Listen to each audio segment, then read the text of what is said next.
नमस्कार, मैं हूँ मोनिका आर्य। नवजात शिशुओं को बचाने की मुहिम पालोना में आपका एक बार फिर स्वागत है। आज हम एक डिफरेंट मुद्दे पर बात करें।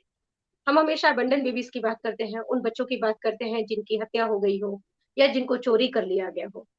लेकिन आज हम बात करेंगे इस तथ्य पर, इस मुद्दे पर कि ये जो बच्चे मिलते हैं या कोई भी नवजात शिशु होता है, उसके लिए मदर मिल्क की महत्ता कितनी है। मदर मिल्क यानी माँ का दूध। ये इसलिए आज हम इस पर बात कर रहे हैं क्योंकि अभी विश्व स्तनपान सप्ताह चल रहा है। 1 अगस्त से 7 अगस्त तक ये चलता है। और आज इस जो ये जो बातचीत हम कर रहे हैं, इसमें मैं आपको एक ऐसी मदर से मिलवाने वाली हूँ, जिन्होंने अपने मिल्क को डोनेट किया था अपने अपने बच्चे के लिए। हमारे यहाँ कहा जाता है कि माँ के दूध पर सबसे पहला हक उसके अपने बच्चे का होता है। लेकिन जिस माँ से आज मैं मिलवाने जा रही हूँ, उन्होंने एक बहुत ही टफ टाइम में अपने बच्चे के साथ-साथ एक दूसरे बच्चे को भी अपना दूध मुहैया करवाया था। ये वो समय था जब पूरी दुनिया कोविड से गुज़र रही थी, कोरोना जैसे वायरस से गुज़र रही थी, स्थितियाँ कितनी विकट थी, जो पहली लहर आई थी, वो हम सब जानते हैं। हर बात से डर लगता था, हर चीज़ हमें संदेह में डाल देती थी। वैसी परिस्थितियों में जबकि किसी को ये नहीं पता था कि क्या हो रहा है, क्या नहीं हो रहा है, क्या प्रिकॉशंस रखने हैं, वैसे में एक दूसरे बच्चे के लिए दूध मुहैया कराना इस माँ के लिए कितना चुनौतीपूर्ण रहा था। क्या-क्या उनके मन में उस समय भी क्या संदेह पैदा हुए थे या उनके आस-पास वालों ने, उनके परिवार वालों ने उन्हें कुछ समझाया था? क्या उन्होंने कुछ ऐसी बातें सुनी थी जिन्होंने उनको इस पर पुनर्विचार करने के लिए मजबूर किया था कि दूसरे बच्चे को दूध प्रोवाइड करना चाहिए या नहीं करना चाहिए? इन्हीं सब पर बातचीत करने के लिए आज हमारे साथ यहाँ मौजूद हैं महारानी जी। तो यहीं से शुरुआत करते हैं हम आपसे इस चर्चा की कि वो जो कोविड का समय था वो सभी के लिए बहुत चैलेंजिंग था। और एक न्यू जी मॉम बिल्कुल। के लिए तो वैसे ही बहुत सारे चैलेंजेस होते हैं, पहली बार माँ बनी होती है, छोटा-सा बच्चा होता है, वो अपनी ही लाइफ में इतना उस समय में इतना परेशान होती है और इतनी सारी चीज़ें उसके सामने नई-नई हो रही होती है कि उसको कुछ समझ में नहीं आता है। वैसे समय जी में एक दूसरे बच्चे के लिए जब आपसे दूध के लिए दूध प्रोवाइड करने के लिए कहा गया, रिक्वेस्ट की गई, तो जो पहला थॉट आपके मन में आया था वो क्या था? सबसे पहले तो थैंक यू सो मच, आपका बहुत-बहुत धन्यवाद आपका कि आपने हमको इस लायक समझा कि आपने बुलाया हमें बात करने के लिए। वैसे इस बारे में आपसे बहुत ही बार बात हो चुकी है, बहुत। और हम दोनों मिले भी इसी के थ्रू थे। ये मदर मिल्क जो जी, है, उसी ने हम दोनों को मिलवाया भी था। जब पहली बार हमने वो पोस्ट देखा था आपका, उसमें बच्चे को दूध की ज़रूरत थी, ऐसा कोई केस आया नहीं था कभी। वो बच्चे के पहले से भी वो ग्रुप में हम थे बहुत दिनों से। पर जी। जब बच्चा होने वाला था तो उस ये टाइम हम पिंक बहुत पिंक सा पेबल्स ग्रुप में जी, शायद मैंने इसके बारे में जी, पोस्ट डाली जी, थी। जी, जी, हम उसी पे पढ़े थे। तो बाहर फ़ॉरेन में ये बहुत कॉमन प्रैक्टिस है, मदर मिल्क डोनेट करना। वहाँ मदर मिल्क बैंक वगैरह भी होते हैं, तो हम वैसे बहुत सारे ग्रुप्स में थे, जहाँ हमको पता चलता था कि हाँ, डोनेशन होता है, ये होता है। पर जब हम वो जी, पोस्ट देखे, तो हमको उस टाइम लगा कि हाँ, ये टाइम है जब एज़ अ मॉम, क्योंकि हमेशा कोई ऐसा मदद नहीं कर सकता है। ब्लड डोनेट करना हो, आप कभी भी कर सकते हैं। पर जी। मदर मिल्क आप तभी कर सकते हैं, जब आपका मिल्क प्रोडक्शन हो रहा है। और ये इतने एक्यूरेट टाइम पे ऐसा आया, तब मेरे को लगा कि हाँ, ये इसमें हमको आगे बढ़ना चाहिए। और बिल्कुल एक बच्चे को माँ के दूध की ज़रूरत है, तो बिल्कुल भी हमको इसमें पीछे नहीं हटना चाहिए। तो जब घर में बताया सारे लोगों को, माँ थी, भाभी थी, तो भाभी का तो क्योंकि वो भी नई जनरेशन की हैं, तो उन्हें भी बहुत ज़्यादा नहीं था, पर मेरी जी, माँ पुराने ख़्यालों की है थोड़ी। तो उन्होंने पहले तो आउटराइटली मना कर दिया कि देखो, पहला तो तुम्हारा पहला बच्चा है, छोटा है, 2-3 महीने का है। तुम दूसरे बच्चे के बारे में सोचोगे, तुम्हारा खुद का बच्चा भूखा रह जाएगा। और हमारे गाँव में भी ऐसी कहावत है कि माँ अपना दूध नहीं देती है, नहीं देना चाहिए। उसमें बहुत सारी कुछ किंवदंतियाँ भी हैं, कहावत भी हैं, कुछ एग्ज़ैक्टली। मतलब मैं सुनी-सुना। भी इस पर आपसे हाँ, आगे बात करती, मैं जानना चाहती थी। मैंने भी ये सुना है कि माँ के दूध को जल्दी से किसी को दिया नहीं जाता। मतलब पुराने समय से नहीं, कुछ बातें चली आ रही है, कितनी सच्चाई है इस पर ये तो नहीं कहा जा सकता। लेकिन जी, मैंने भी सुना है कि माँ का दूध इसलिए नहीं दिया जाता है कि कहते हैं कि एक तो माँ का दूध सूख जाता है उससे, अगर किसी दूसरे जी, को जी, दिया जाए, उस पे नज़र लग जी, जाए। और दूसरा कि जी, अगर इस दूध का इस्तेमाल शायद कहीं तंत्र-मंत्र में भी होता है, ऐसे अंधविश्वास भी जी, है, तो जिससे जी, बच्चे के लिए भी खतरा पैदा हो सकता है। खतरा तो होता है। जी, हमारी जो सोसाइटी है उसमें संस्कृति उसमें मना किया जाता है कि भई अपना दूध किसी को नहीं दें। तो वो वैसे में तो आपके लिए लोग और जो चैलेंज हो गया जी, होगा। लोग मेरी माँ का सीधा कहना था कि बेटा तुमको ज़्यादा हो रहा है, क्योंकि मुझे पता था मेरे बच्चे से ज़्यादा मुझे प्रोडक्शन हो रहा है। तो माँ का सीधा कहना था कि बेटा हमने भी बच्चे पाले, हमें ज़्यादा होता था तो हम उसको फेंक देते थे, ठीक है? जी। तो तुम भी ऐसा कुछ सोचो मत, क्योंकि पहला बच्चा है और बहुत मन्नतों हुँ, बाद हुँ। हुआ था। पर फिर समझाया बैठा के, मम्मी को यही बोला कि मान लीजिए उस जगह पे अगर हम रहते और सारी माँ ऐसा ही सोच रही होती, तब तो फिर मेरे बच्चे को भी मुश्किल ही होती। तब बिल्कुल, फिर मम्मी बहुत देर समझाने के बाद, करने के बाद फिर मम्मी का मतलब माइंड नज़रिया चेंज बदल हुआ गया। उनका। हाँ, उनका थोड़ा फिर लगा, उन्होंने बोला कि ठीक है, कहाँ है बच्चा, कहाँ देना है? तो हम बोले कि मम्मी रिम्स में बच्चा है। अब दूसरी प्रॉब्लम ये आई कि तुम वहाँ जाओगी देने, अभी तुम्हारा खुद का नया बच्चा है। तो बहुत जी। तरह की बातें थी, कोविड था, अब बोले कि मम्मी ये वहाँ सबसे हमको नहीं ज़्यादा जाना, टफ था एक्चुअली। नॉर्मल लाइफ़ बहुत तो थी मुश्किल। ही नहीं उस समय में किसी हाँ, की।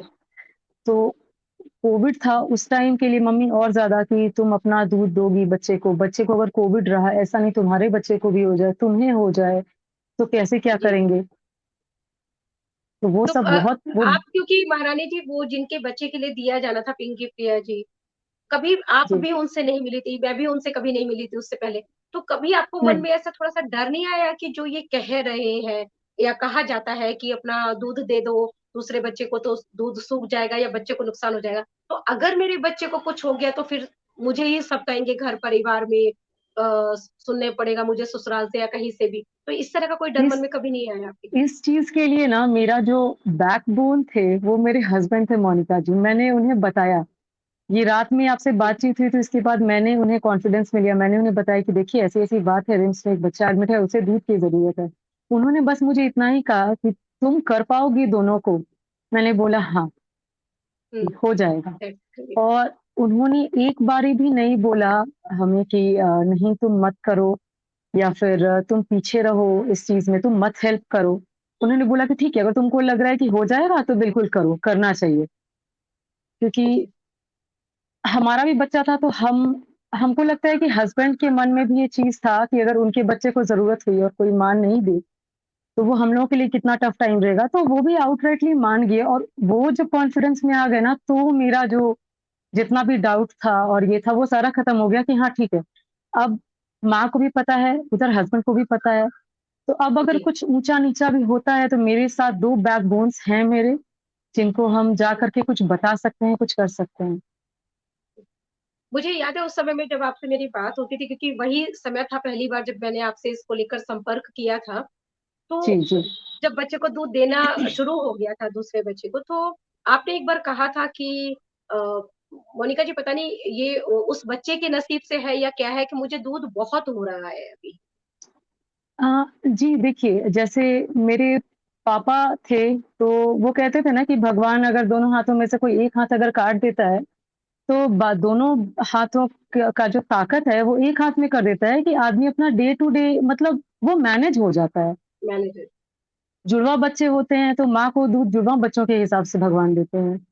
अगर 3 बच्चे रहते हैं, तो 3 बच्चों के हिसाब से एंड ऐसा हो रहा था मेरे साथ कि हम जितना दूध पंप करते थे, हमको अंदाज़ था कि हाँ, वो हाफ बॉटल पंप होता था मेरा, जो मेरे बच्चे के लिए सफिशिएंट था और हम पंप करते जाते थे और वो खत्म नहीं होता था। तो हमको ये चीज़ लग रहा था कि हाँ, भगवान भी साथ में है कि उसका जी, दूध रुकना नहीं चाहिए। तो ये जी। चीज़ पे और ज़्यादा विश्वास बढ़ गया कि हाँ, मम्मी-पापा जो कहते हैं, वो सही कहते हैं कि जितने बच्चों के लिए माँ होते हैं, जितने बच्चे होते हैं माँ को उतने का दूध का इंतज़ाम जो है वो भगवान कर देते हैं। ये आप बिल्कुल सही कह रही हैं क्योंकि मैं जब उस समय को अभी याद कर रही हूँ आपसे बात करते हुए, तो जी। मुझे ध्यान आ रहा है एक दिन ऐसा हुआ था शायद उस दिन आपको कोल्ड हो गया था, आपकी तबीयत खराब हो गई थी जी, और जी, जी उस दिन और आपको दूध मिल्क नहीं हो हुआ पाया। ही नहीं था बिल्कुल, तो जी, आपका बहुत एकदम चिंतित स्वर में फ़ोन आया था कि जी, आज कैसे होगा उस बच्चे के लिए क्योंकि मुझे हो नहीं रहा और मुझे कोल्ड हो गया, बहुत ज़्यादा फ़ीवर वगैरह भी आपको हो गया था। जी, तो मैं मंदिर में जब पूजा कर रही थी तो मैं सोच रही थी कि अब उस बच्चे के लिए कैसे आज इंतज़ाम होगा, क्या करना होगा? लगता है दूसरे संपर्कों पर अब ध्यान देना होगा।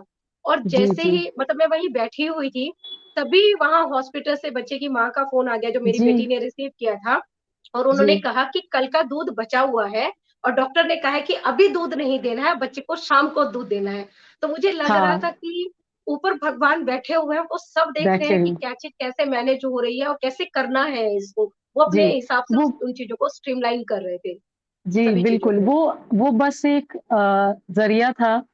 हम में हम हो गए या फिर आप हो गए या फिर महाविश रहमान जी थीं, वो हो गईं। वो जी, तीनों जो हैं हम लोग बस ज़रिया थे, बाकी सारा कुछ तो भगवान ही कर रहे थे, उनके अलावा तो निश्चित तौर पे देखिए आप घर में थी, हम घर में थे, लेकिन राजेश जी जो नामकुम से दूध लेके आते थे, वीणा जी जो खुद जी, दूध लेके लेने भी गई जाती हैं थी। और फिर उसको अस्पताल तक भी पहुँचाया है। मतलब ये वो चीज़ें हैं जो शायद हम लोग जीवन में अपने कभी नहीं भूल पाएँगे कि वो कभी इतने टफ नहीं, दौर बिल्कुल में नहीं।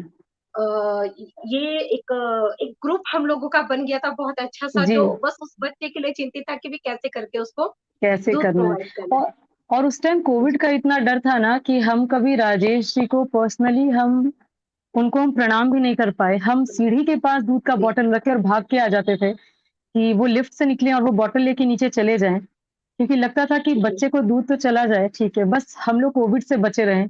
वो चीज़ का भी डर था, तो दोनों चीज़ साथ में मैनेज करना बहुत ज़्यादा, क्योंकि कोविड भी उस टाइम न्यू था, तो हमें कोई आइडिया नहीं था कि क्या करने से एग्ज़ैक्टली वो फर्स्ट फैलेगा। लहर में तो किसी को कुछ पता ही नहीं चल रहा था कि क्या जी, प्रिकॉशंस रखने हैं, क्या क्या हम लोगों को कितना कुछ करना है उसमें यानी। सेकंड तक जी। फिर भी आदमी थोड़ा-सा नॉर्मल हो गया था, हाँ, लेकिन उस पहली वाले टाइम में तो तक बहुत ज़्यादा डर हुँ, था। बहुत दिक्कत, जी। तो तो हम आपने वही लिफ्ट इसके के अलावा पास और क्या-क्या प्रिकॉशंस उस समय में लिए महारानी जी? जैसे कल वापस आता था, तो ऐसे भी हम बॉयल करके ही उसमें दोबारा दूध स्टोर करते थे। पर वैसे जो है वो एकदम वो ध्यान रहता था। जैसे कभी-कभी हुआ कि ठीक है मेरा ही है ना, तो वो नॉर्मल सोप से भी वॉश करके और गर्म पानी में रख के और ये कर दिए। पर उसके बाद लगता था कि नहीं, बॉटल को अच्छे से, क्योंकि दूर जा रहा है, काफ़ी टाइम जी, लगता था नामकुम से रिम्स जाने में। तो लगता था कि किसी तरह का बच्चा ऐसे ही बहुत वीक है, तो बच्चे को और कोई इन्फेक्शन नहीं हो। तो वो बॉयल करना है टाइमली, मतलब जैसे ही लगता था कि हाँ फुल हो गया है तो पंप करके रख लेना है उसको। तो ये सारा चीज़ ध्यान, मतलब अपने बच्चे के लिए जितना लगता था, उतना ही मेरे को ये भी फ़ील होता था कि अरे कहीं वो भूखा ना रह जाए। इसको तो पिला देंगे जैसे-तैसे भी, ये तो घर में है तो जी, वो, क्योंकि पंप मैनेज कर करने पे लेंगे। आपका सारा नहीं निकलता है। पंप आपका उतना ही होता है, वो जैसे अगर 100 एमएल आपका कैपेसिटी है ना, तो I think 40-50 ML he pump होगा, वो बाकी अंदर ही रह जाता है। तो वो अंदर जब ही रह बच्चा जाए। खुद से सक करता है, तो वो बाकी का भी पूरा वो निकाल लेता है, पर पंप वैसा नहीं कर पाता है। तो ये भी मेरे लिए एक बहुत टेंशन लगता था हमको कि जी, पंप उतना हो नहीं पाता है। तो वो जैसे ही फुल होता था, तो हम क्या करते थे, हम सबसे पहले पंप करके रख लेते थे, उसके बाद हम इसको फीड कराते थे कि बेटा तुम तो मेरे पास ही हो, तुमको तो भूख लगेगा तो हम हैं यहाँ पे, तुम अपना ले लोगे। बिल्कुल। अच्छा आप क्या इस मदर मिल्क के बारे में या इसकी महत्ता के बारे में पहले से जानती थी? इसलिए आपको बहुत हाँ, ज़्यादा प्रॉब्लम नहीं हुई? जी, ये हुआ क्या था कि जब हम कंसीव किए थे, मई के टाइम में कंसीव किए थे, तो उस टाइम से जी, ही हम, मतलब क्योंकि हमको पता था कि 6 मंथ्स का मेरा लीव होगा, उसके बाद हमको जाना पड़ेगा, और हम मेरा ये सोचना था कि बच्चे को माँ का दूध जितना ज़्यादा मिले, क्योंकि हमने भी 3 साल तक हमने मतलब लिया है। जी, माँ का दूध हमने पिया है 3 साल तक, तो माँ शुरू से ही बता देंगी, देखो 2 साल तक बच्चे को माँ का दूध ज़रूर देना चाहिए। तो इस चीज़ को लेकर के हम शुरू से ही, गूगल बहुत ज़्यादा हेल्प किया मेरा इसमें, और जो ग्रुप्स थे मेरे फ़ेसबुक में, उनसे भी बहुत ज़्यादा जानकारी मिली। तो उसमें रूम टेम्परेचर पे कितने देर रखना है, फ्रीज़र में कितने देर का मैं है, चाहूँगी तो कि आप थोड़ा-सा इसके बारे में ब्रीफ में बताएँ ताकि जो भी ये वीडियो देखे उनको भी पता चले कि मदर मिल्क को हम कितनी देर तक रख सकते हैं, क्या-क्या कंडीशंस होनी चाहिए उसके लिए? जी, जैसे हम जो मेरा जो था वहाँ पे, जो हम पढ़े थे, उसके हिसाब से रूम टेम्परेचर पे आप 4 घंटे तक मदर मिल्क जो है वो रख सकती है, ब्रेस्ट मिल्क पंप करके। और फ्रिज में आप उसे अप टू 12 आवर्स रख सकती हैं। उसमें वो मतलब बच्चे को पिलाने लायक ही रहता है।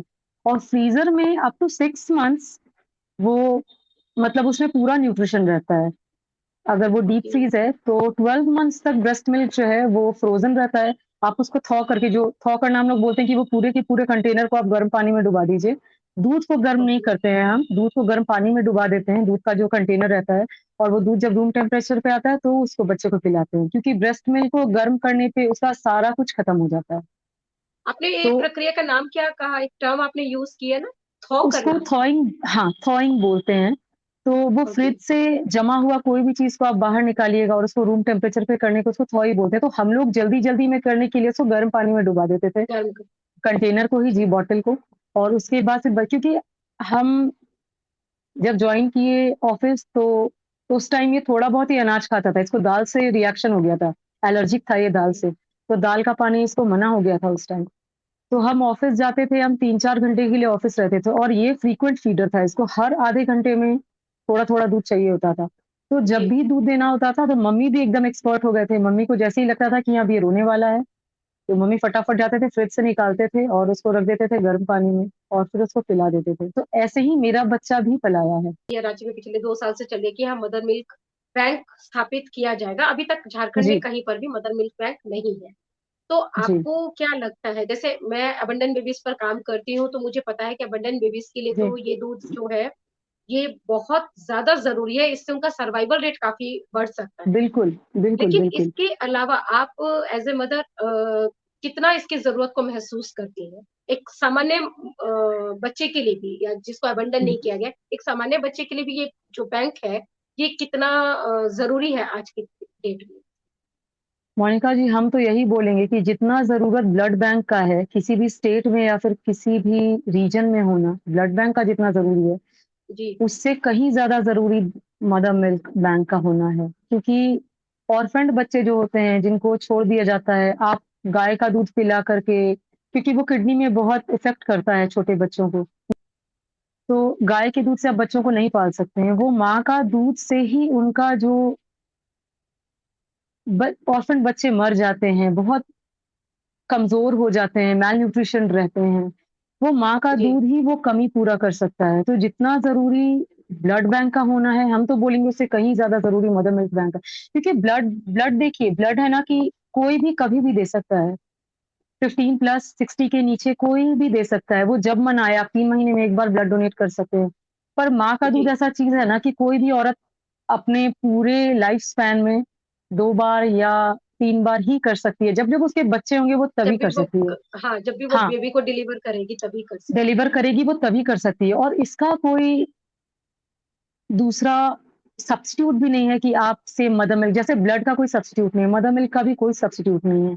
और हमको उस टाइम फ़ील हुआ था कि हम बहुत लकी हैं या फिर मेरा बच्चा बहुत लकी है कि हम अभी हैं उसके पास, ज़िंदा हैं, हेल्दी हैं। मेरे को इतना दूध हो रहा है कि हम उसको सफिशिएंटली उसका पेट भर पा रहे हैं। बहुत माँओं को है। ये जी, भी दिक्कत होती है कि बच्चे हो जाते हैं, दूध नहीं होता है उनको। उनके लिए भी जी, जी। मदर मिल्क बहुत ज़रूरी है। एक्चुअली इसी को ही ध्यान में रख के मैं पूछी थी। एक तो आजकल जो शादी की उम्र है ये बहुत लेट हो गई है, बहुत लेट लेट हुई जी, एज में लड़कियां शादी करती हैं, फिर प्रेगनेंसी तो और लेट हो जाती है। तो और ऐसे में डिले पहले जी, कंसीव करने के कॉम्प्लिकेशंस होते हैं, उसके बाद फिर जी, बेबी डिलीवर करने के बाद।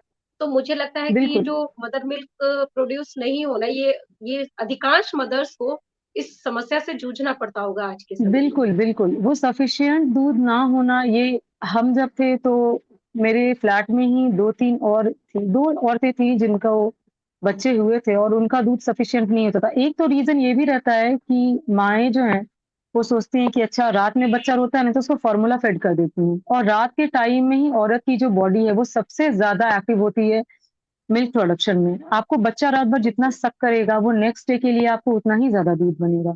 ये माएँ नहीं समझती हैं। दूसरा आजकल लड़कियाँ जो हैं वो एक्चुअली फिगर इसके कॉन्शियस बारे भी में तो बहुत हो गई। उतना जानकारी भी नहीं है, अवेयरनेस, जैसे आपने अभी ये वाली हाँ, बात बताई है, उस समय में भी जी, जब मैं आपसे बात कर रही थी, तो बहुत सारी चीज़ें मुझे इसके बारे में आप ही से पता चली। जैसे जो आपने जी, बताया कि इतने घंटे तक ये दूध जो है ये सुरक्षित रहता है, बच्चे को दिया जा जी, सकता है। मुझे जी, नहीं मालूम था, या जैसे अभी आपने बताया कि हालाँकि मैं खुद माँ हूँ, 20 साल की मेरी बेटी जी, है, और जब मैंने उसको जन्म दिया था तो मुझे भी बहुत कम मिल्क होता था, तो हमने तो वही, जैसे जो डॉक्टर ने कहा, थोड़े समय के बाद बाहर का दूध उसको देना शुरू कर दिया था, गाय के दूध में पानी वगैरह मिलाकर। जी, तो मे बी जी। कि यही एक रीज़न रहा हो कि वो बीमार बहुत पड़ती थी, हर महीने, और सीवियर कंडीशन में चली जाती थी वो हमेशा। हाँ, देखिए तो माँ का दूध ना कम से कम बच्चों को 2 साल तक जैसे मेरे बेटे ने 3 साल पिया है। 3 जी, सवा 3 साल उससे मैंने दिया है। वो होता नहीं होता था पर 2 रीज़न होता है। एक तो ना वो माँ से नज़दीक जब बच्चे को कुछ समझ नहीं आता ना कि वो कहाँ जाए, क्या करे, तो माँ का दूध पीने लगता है। उसको जब भी थोड़ा इनसिक्योरिटी फ़ील होता है, तो माँ का दूध पीने लगता है, उसको अपनापन लगता है। सेंस ऑफ सिक्योरिटी भी होता है, माँ का दूध माँ-बच्चे का बॉन्ड माँ के दूध से ही बनता है। बट आपको पोस्टपार्टम डिप्रेशन नहीं होने देता है माँ का दूध। आप अगर फ्रीक्वेंटली अच्छा, फीड करा रहे हैं ना ये हाँ, क्या बिल्कुल। साइंटिफिकली प्रूवन है? आपने पढ़ा है इसके बारे हाँ, में? हाँ जी, बिल्कुल। ये आप अगर गायनोकोलॉजिस्ट का एक ग्रुप था जिसमें, और ये यहाँ का नहीं, ये आयरलैंड का एक ग्रुप था, तो उसमें एक ऐसे वेबिनार हो रहा था, उसमें भाभी ने मतलब मुझे इनवाइट किया था। तो वहाँ पे भी ये चीज़ बोला गया था कि जब आप ब्रेस्ट फीड करते हैं बच्चों को, तो आपके अंदर वो खुशी बढ़ाने वाले जो हार्मोन्स होते हैं, उन्होंने एक प्रॉपर हॉर्मोन्स नाम होते हैं। लिया था, वो नाम हमको याद नहीं आ रहा है अभी। बोले जी, वो उसका प्रोडक्शन बहुत ज़्यादा होता है और वो पोस्टपार्टम डिप्रेशन से आपको अलग हटाने में बहुत मददगार होता है। ये वो बहुत बहुत हेल्पफुल इम्पोर्टेंट होता बात आप मुझे बता रही हैं, है। जी, क्योंकि जी, अ, मुझे 8 साल हो गए हैं अभी इन्फेंटिसाइड और अबैंडनमेंट पर काम करते हुए। बहुत जी, सारे रीज़न्स मुझे इसके बारे में दूसरों से सुनने को मिले, लेकिन मेरी अपनी जो फाइंडिंग है, जो इतने सालों की रिसर्च के दौरान मैंने महसूस किया, वो ये है कि जी, इन्फेंटिसाइड और अबैंडनमेंट का जो सबसे बड़ा कारण है, वो कहीं न कहीं पोस्टपार्टम डिप्रेशन से जुड़ा हुआ है। जी। और तो ये वो बच बच्चे होते हैं जिनको मतलब अधिकांश बच्चों को अपनी माँ का पहला दूध, क्या कभी अपनी माँ का कोई दूध नसीब ही नहीं होता है। बिल्कुल, तो बिल्कुल, शायद बिल्कुल। वो चीज़ें होती हैं जो मदर को वहाँ तक ले जाती है, उस स्टेज तक ले जाती है कि वो या तो अपने बच्चे की हत्या कर देती है या फिर जी, उसको छोड़ बिल्कुल, देती है उस तरह के हालात में कहीं। तो अगर बिल्कुल। हम इस मदर मिल्क पर ज़्यादा अवेयरनेस करें, तो शायद जी, कहीं न कहीं हम उस प्रॉब्लम को भी टैकल कर सकेंगे। बिल्कुल, और एक और इससे फ़ायदा है, मतलब बच्चे को ब्रेस्ट फीड कराने के ना अनगिनत फ़ायदे हैं मोनिका जी। हम वैसी लड़कियों को देखे हैं, जो फिगर कॉन्शियस आजकल हो गई हैं बहुत लड़कियाँ, उनको लगता है कि वो फ़ीड कराएँगी, तो ब्रेस्ट सैग कर जाएँगे, शेप खराब हो जाएगा, बॉडी का शेप खराब हो जाएगा। जी, पर हम जानते हैं, ब्रेस्ट फीड कराने पे आप प्री डिलीवरी का जो आपका शेप था, आप उसको ईज़िली अटेन कर सकते हैं। क्योंकि वो पूरा फैट खींच करके आपको आपके बच्चे को देता है, तो आपको फैटी होने ही नहीं एक्सरसाइज़ देगा होती वो। है एक तरह से। बिल्कुल, वो आप मतलब 6 महीने तक आप अगर कंटिन्यू, साल भर तक अगर आप कंटिन्यू बच्चे को दूध पिलाना, आपको जिम जाने की ज़रूरत नहीं होगी। वो इतना एक्सटेंसिव वर्कआउट होता है एक तरह से एक औरत के लिए। इसीलिए शुरू के आप देखिए, दादी हो गई, नानी हो गई, उन सबने, किसी ने फ़ॉर्मूला दूध का नाम नहीं सुना था। वो सबने अपने बिल्कुल, बच्चों को, और 6-6 8-8 बच्चे होते थे। और जी, आज भी मम्मी को देख कर के ऐसा लगता नहीं, जितना काम मम्मी कर लेती हैं, उतना हम लोगों से नहीं हो पाता है, हम या लोग फिर नहीं जितना कर काम मेरी दादी-नानी कर लेती थी, हम लोग नहीं कर पाएँगे। तो बिल्कुल। ये ब्रेस्ट फीडिंग का ही एक, आपको खान-पान अच्छा रखना है, बिल्कुल आपको खान-पान अच्छा रखना है, प्रोटीन, कैल्शियम ये सब खूब खाना है। पर हाँ, ब्रेस्ट फीड कराना बहुत ज़रूरी है एक बच्चे को। वो उसका जो जीवन का आधार होता है ना, वो माँ का दूध ही होता है, उसके अलावा उसे कुछ भी नहीं पता होता है। तो मैं ज़रूर चाहूँगी, आप क्योंकि डोनर रही हैं, ब्रेस्ट मिल्क की डोनर रही हैं, जी, तो और जी, सरकार यहाँ पर एक बैंक स्थापित करने पर सोच भी रही है। तो आप जी, उन महिलाओं को एक मैसेज ज़रूर दें यहाँ से, जो किसी अंधविश्वास की वजह से या किसी और कारण से जी, जिनके मन में हिचकिचाहट हो कि भई देना चाहिए या नहीं देना चाहिए, डोनेट करना चाहिए या नहीं। क्योंकि एक बार बैंक स्थापित हो गए तो खाली बैंक ऐसे तो चलेगा नहीं, उसके लिए ज़रूरत पड़ेगी नहीं, बहुत सारी ऐसी माँओं की, डोनर्स, जो विलिंगली जी, अपने मदर मिल्क को जो है वो डोनेट कर सकें। तो मैं चाहूँगी जी। कि एक मैसेज आप उन मदर्स के लिए ज़रूर दें। बिल्कुल, जब भी जिन भी माँओं को ये मौका मिलता है कि वो अपना दूध, अपने दूध से किसी दूसरे बच्चे को दे पा रहे हैं, या आपके दूध से किसी बच्चे की जान बच पा रही है, वो ज़रूर करना चाहिए, क्योंकि मेरा भी पहला बच्चा था, बेटा था। लोग, मेरी माँ ने खुद मना किया था कि नहीं मत करो, पर ऐसा कुछ नहीं होता। अंधविश्वास तभी तक अच्छा होता है जब तक वो दूसरे की जान पे ना बने। आप बिल्कुल, अंधविश्वास करो, टोने-टोट के करो, पर जब बात किसी को बचाने की आती है, किसी बच्चे को बचाने की आती है, तो बिल्कुल आपको, अगर ऐसा लगता है कि आपके दूध से उसकी जान बच सकती है, तो वो बिल्कुल करना चाहिए। ब्रेस्ट मिल्क डोनेशन में कभी नज़र नहीं लगती है, आपके बच्चे के लिए दूध कम नहीं होता है। मैंने खुद मतलब मेरे बच्चे के होते हुए मैंने दूसरे बच्चे के लिए दिया था, और मेरा ये खुद का पर्सनल एक्सपीरियंस है कि दूध मुझे डबल से भी ज़्यादा होने लगा था। मेरे घर में बर्तन कम पड़ने लगे थे, क्योंकि 6 बॉटल्स मैं रखती थी, और वो बर्तन कम पड़ने लगे थे, मुझे इतना ज़्यादा दूध होने लगा था। तो देने पर हमेशा बढ़ता है। लोग सक्षम हैं, वो बिल्कुल उन्हें ब्रेस्ट मिल्क डोनेट करना चाहिए। इससे किसी भी बच्चे की जान अगर बच जाती है, तो वो उससे बड़ी चीज़ और कुछ भी नहीं हो सकती है। बहुत इम्पोर्टेंट जानकारियाँ आपने ब्रेस्ट मिल्क के बारे में यहाँ शेयर की हैं, और इसमें से कितनी सारी चीज़ें तो मुझे भी नहीं मालूम थी, और हम ये उम्मीद करें कि इस तरह की चर्चा इस सब्जेक्ट से रिलेटेड कुछ और मुद्दों पर भी कभी हम लोग जुड़ें, बातचीत करें इस पर, और बिल्कुल। बहुत अच्छा लगा आपसे बिल बातचीत करके। जी, फिर मुझे जुड़ेंगे भी। ऐसे ही किसी प्रोग्राम में। बिल्कुल, बिल्कुल। बहुत-बहुत धन्यवाद।